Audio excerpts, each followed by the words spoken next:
अकोला महानगर आणि अकोला जिल्ह्यातील समस्त नागरिक, महिला, भगिनी, सर्व भारतीय जनता पक्षाचे कार्यकर्ते सर्वांना मी नम्र आवाहन करतो.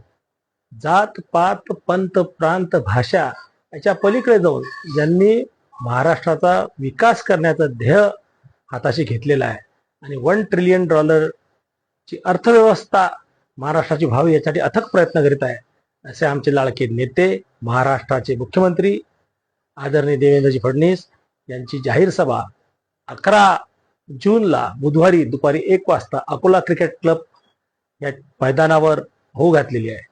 माझी नम्र विनंती आहे की आपण सर्वांनी सभेमध्ये उपस्थित राहून त्यांच्या उद्बोधनाचा लाभ घ्यावा.